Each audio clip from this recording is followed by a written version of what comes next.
បាទសួស្តីបងប្អូននៅថ្ងៃនេះខ្ញុំសូមចូលមកវីដេអូថ្មីមួយទៀតដើម្បីពំនាំនៅដំណឹងថ្មីដែលបងប្អូនខ្ញុំជឿថាបងប្អូននឹងចង់ដឹងអំពីសុខភាពហើយតាក់ទងនឹងការហូបចុកតាក់ទងនឹងបន្លែបង្ការតាក់ទងនឹងសុខភាពរបស់បងប្អូនចឹងណាបងប្អូននៅថ្ងៃនេះខ្ញុំសូមលើកអំពីអត្ថប្រយោជន៍នៃបន្លែដែលតាក់ទងទៅនឹងមនុស្សដែលមានដែលតាក់ទងទៅនឹងមនុស្សដែលគាត់ធាត់ហើយគាត់រកវិធីដើម្បីថែរក្សាសុខភាពរបស់គាត់ឡើងវិញអញ្ចឹងណាបងប្អូនថ្ងៃនេះខ្ញុំសូមដកស្រង់នៅអត្ថបទដំណឹងល្អមួយស្ដីអំពីអត្ថប្រយោជន៍នៃបន្លែដែលជួយទៅដល់មនុស្សធាត់បានណាបងប្អូនហើយបងប្អូនដែលមានសុខភាពធាត់ជាមនុស្សធាត់ជាច្រើនដែលជាលទ្ធផលរស់នៅជាប្រចាំថ្ងៃគាត់តែងតែជួបនៅបញ្ហាជាចុងក្រោយគាត់នឹងជួបនៅបញ្ហាសុខភាពរបស់គាត់អញ្ចឹងណាបងប្អូនគឺជួបបញ្ហាជំងឺបេះដូងជំងឺទឹកនោមផ្អែមអញ្ចឹងណាបងប្អូននៅថ្ងៃនេះខ្ញុំនឹងសូមពំនាំមកនៅវីដេអូថ្មីពំនាំមកនៅដំណឹងថ្មីសម្រាប់បងប្អូនដែលមានសុខភាពធាត់ហើយចង់សម្រួលការរស់នៅឲ្យបានល្អហើយឲ្យមានសេចក្តីសង្ឃឹមទៅថ្ងៃមុខអញ្ចឹងណាបងប្អូនហើយខ្ញុំសូមលើកទឹកចិត្តបងប្អូនដែលជាអ្នកធាត់សូមបងប្អូនទៀងទាត់និងព្យាយាមស្ដាប់នៅអត្ថបទរបស់ខ្ញុំពីដើមដល់ចប់ហើយបងប្អូននឹងទទួលបាននៅអត្ថប្រយោជន៍ជាច្រើនសម្រាប់សុខភាពរបស់បងប្អូនចឹងណាបងប្អូនដូច្នេះថ្ងៃនេះខ្ញុំសូមពំនាំនៅអត្ថបទនេះដូចតទៅនេះហើយខ្ញុំសូមជម្រាបផងដែរថាអត្ថបទនេះខ្ញុំដកស្រង់មកពីអ្នកជំនាញខាងម្ហូបអាហារពីអ្នកជំនាញខាងសុខភាពតាក់ទងនឹងបន្លែបង្ការសម្រាប់មនុស្សធាត់អញ្ចឹងណាបងប្អូនដូច្នេះខ្ញុំសូមអានអត្ថបទនេះដូចតទៅនេះការទទួលទានបន្លែអាចផ្ដល់អត្ថប្រយោជន៍យ៉ាងខ្លាំងដល់សុខភាពអ្នកធាត់តាមរយៈយន្តការសំខាន់ដូចខាងក្រោមនេះចំណុច A កាឡូរីនិងជាតិសរសៃ fiber ខ្ពស់ចំណុច1គ្រប់គ្រងទម្ងន់បន្លែភាគច្រើនមានកាឡូរីទាបនិងជាតិខ្លាញ់ធម្មជាតិខណៈពេលដែលសម្បូរទៅដោយជាតិសរសៃអាហារនេះមានន័យថាអ្នកធាត់អាចទទួលទានបន្លែមួយចំណែកធំដោយមានការកើនឡើងគួរកត់សម្គាល់និងបរិមាណកាឡូរីសរុបរបស់ពួកគេដែលជួយឲ្យគេមានអារម្មណ៍ឆ្អែតបានយូរនិងអាចនាំទៅរកការសម្រក់ទម្ងន់និងការថែទាំរក្សាទម្ងន់និងទទួលបាននូវសុខភាពល្អដូច្នេះបងប្អូនដឹងហើយថាបន្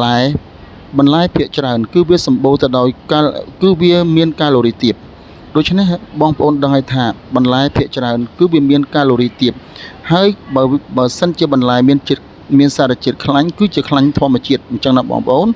ហើយបន្លែនេះហើយគឺវារួមចំណែកយ៉ាងធំទៅដល់ជួយដល់សុខភាពមនុស្សធាត់អញ្ចឹងណាបងប្អូនដូច្នេះខ្ញុំសូមចូលមកដល់ចំណុចទី2ភាពឆ្អែតជាតិសរសៃ fiber ខ្ពស់ក្នុងបន្លែលើកកម្ពស់ការឆ្អែតដែលអាចកាត់បន្ថយការទទួលទានអាហារទាំងមូលដោយផ្ដល់នូវសញ្ញាភាពឆ្អែតដល់ខួរក្បាលនេះអាចមានសារៈសំខាន់សម្រាប់ការគ្រប់គ្រងនិងកាត់បន្ថយទម្ងន់រាងកាយចំពោះបុគ្គលធាត់ដូច្នេះបងប្អូនយើងដឹងហើយថាបើសិនជាបងប្អូនដែលមានសុខភាពធាត់បងប្អូនដែលជាអ្នកធាត់ហើយបដិញ្ញាហូបបន្លែឲ្យបានច្រើនហើយបន្លែនេះគឺវាជួយផ្ដល់នូវភាពឆ្អែតដោយសារតែបន្លែវាសម្បូរទៅដោយជាតិ fiber អញ្ចឹងណាបងប្អូនហើយវាផ្ដល់សញ្ញាដល់ខួរក្បាលថាបងប្អូនមិនឃ្លានវាផ្ដល់សញ្ញាដល់ខួរក្បាលថាបងប្អូននៅមានភាពឆ្អែតហើយការដែលភាពឆ្អែតនេះគឺវាបានមកពីបងប្អូនទទួលបន្លែបានច្រើនអញ្ចឹងណាបងប្អូនដូច្នេះថ្ងៃនេះខ្ញុំសូមចូលមកដល់ចំណុច B ដង់ស៊ីតេនៃសារធាតុចិញ្ចឹមចំណុច1វីតាមីននិងសារធាតុរ៉ែសំខាន់បន្លែសម្បូរទៅដោយវីតាមីនសំខាន់ដូចជាវីតាមីន C វីតាមីន A និងសារធាតុរ៉ែដូចជាប៉ូតាស្យូមកាល់ស្យូមនិងជាតិដែកជាដើមនិងសារធាតុប្រឆាំងអុកស៊ីតកម្មសារធាតុចិញ្ចឹមទាំងនេះមានសារៈសំខាន់សម្រាប់សុខភាពទូទៅនិងអាចជួយដោះស្រាយកង្វះខាតដ៏មានសក្តានុពលចាំបាច់បំផុតដែលអាចកើតមានចំពោះបុគ្គលដែលមានជំងឺធាត់ដោយសារតែរបបអាហារ មានតុល្យភាពតិចតួចដូច្នេះខ្ញុំសូមចូលមកដល់ចំណុច2ចំណុច2ការពារជំងឺរ៉ាំរ៉ៃវីតាមីននិងសារធាតុរ៉ែជាតិសរសៃ fiber និងសារធាតុប្រឆាំងអុកស៊ីតកម្មក្នុងបន្លែដើរតួនាទីយ៉ាងសំខាន់ក្នុងការកាត់បន្ថយហានិភ័យនៃជំងឺរ៉ាំរ៉ៃដែលជារឿយៗត្រូវបានផ្សារភ្ជាប់ជាមួយនឹងជំងឺធាត់ដូចជាជំងឺបេះដូងជំងឺដាច់សរសៃឈាមខួរក្បាលជំងឺទឹកនោមផ្អែមប្រភេទទី2និងប្រភេទមួយចំនួននៃជំងឺមហារីកឥឡូវនេះខ្ញុំសូមចូលមកដល់ចំណុច C ចំណុច C ធ្វើឲ្យប្រសើរឡើងនៅសុខភាពមេតាបូលីសចំណុច1គ្រប់គ្រងជាតិស្ករនៅក្នុងឈាមជាតិសរសៃ fiber នៅក្នុងបន្លែជួយគ្រប់គ្រងកម្រិតជាតិស្ករនៅក្នុងឈាមដោយបន្ថយការស្រូបយកជាតិដែកនេះអាចមានប្រយោជន៍ជាពិសេសសម្រាប់បុគ្គលធាត់ដែលមានហានិភ័យខ្ពស់ក្នុងការវិវត្តភាពធន់នៃអាំងស៊ូលីននិងជំងឺទឹកនោមផ្អែមប្រភេទទី2ដូច្នេះបងប្អូនយើងឃើញថានៅក្នុងចំណុច C ធ្វើឲ្យប្រសើរឡើងនៅសុខភាពមេតាបូលីស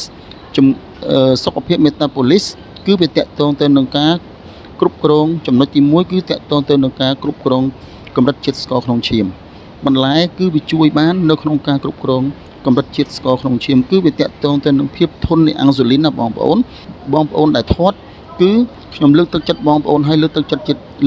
ទៀតថាសូមបងប្អូនបដិញ្ញាហូបបន្លែឲ្យបានច្រើនណាបងប្អូនពីព្រោះបន្លែនេះគឺជួយបានខ្លាំងណាស់សម្រាប់បងប្អូនជាអ្នកធាត់អញ្ចឹងណាបងប្អូនហើយបងប្អូនហូបជារៀងរាល់ថ្ងៃឲ្យបានច្រើន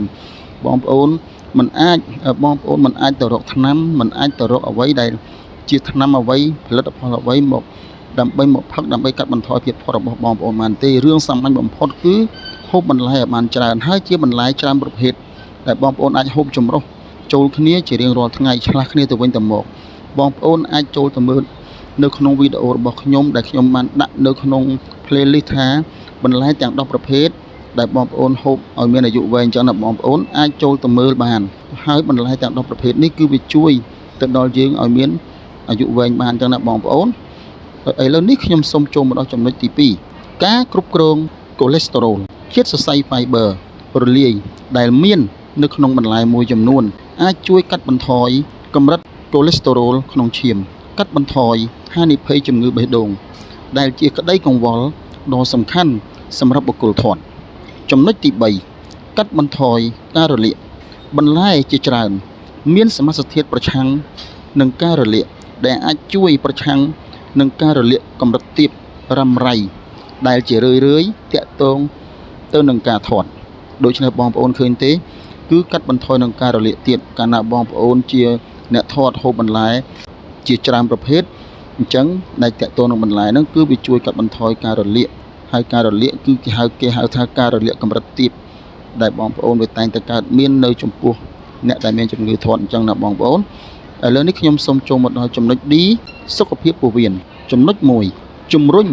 មីក្រូជីវជាតិពោះវៀនដែលមានសុខភាពល្អជាតិសរសៃ fiber នៅក្នុងបន្លែដើរតួនាទី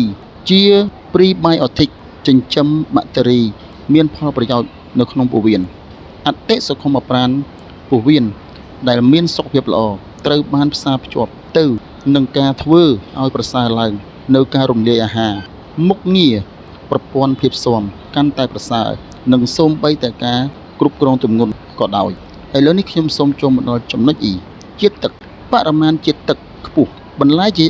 ជាច្រើនប្រភេទមានជាតិទឹកខ្ពស់ដែលអាចរួមចំណែកដល់ការផ្ដល់ជាតិទឹកទាំងមូលនិងជួយបង្កើនបរិមាណអាហារដែលទទួលទាន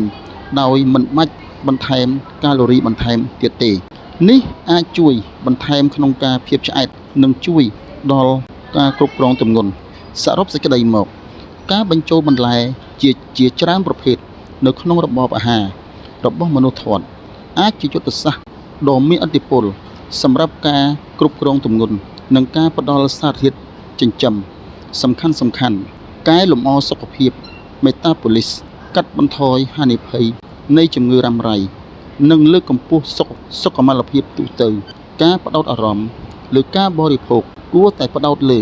ការជំនួសអាហារដែលមានកាឡូរីក្រាស់និងសារធាតុចិញ្ចឹមមិនល្អជំនួសជាមួយនឹងបន្លែជាច្រើនប្រភេទដើម្បី សម្រាប់បាននៅអត្ថប្រយោជន៍សុខភាពទាំងនេះដូច្នេះបងប្អូនយើងឃើញហើយថាសម្រាប់មនុស្សធាត់បងប្អូនអាចហូបបន្លែឲ្យបានច្រើនប្រភេទចូលគ្នាហើយឆ្លាស់គ្នាទៅវិញទៅមកវាជួយទៅដល់សុខភាពរបស់បងប្អូនហើយយើងហូបបន្លែនឹងឲ្យបានច្រើនជាងបងប្អូនហូបសាច់អញ្ចឹងណាបងប្អូនដូច្នេះនៅក្នុងសេចក្តីបញ្ចប់នេះគេបានសន្និដ្ឋានថាការហូបបន្លែជាច្រើនប្រភេទសម្រាប់មនុស្សធាត់គឺវាមានសារៈសំខាន់ខ្លាំងណាស់វាជួយទៅដល់សុខភាពរបស់បងប្អូនបានដូច្នេះខ្ញុំសូមអរគុណបងប្អូនហើយខ្ញុំសូមមកដល់ទីបញ្ចប់ហើយបើសិនជាខ្ញុំអានសេចក្តីអត្ថាធិប្បាយទាំងនេះច្បាស់មិនច្បាស់ក្តីក៏សូមបងប្អូនអធិស្ឋានសូមអរគុណសូមជម្រាបលា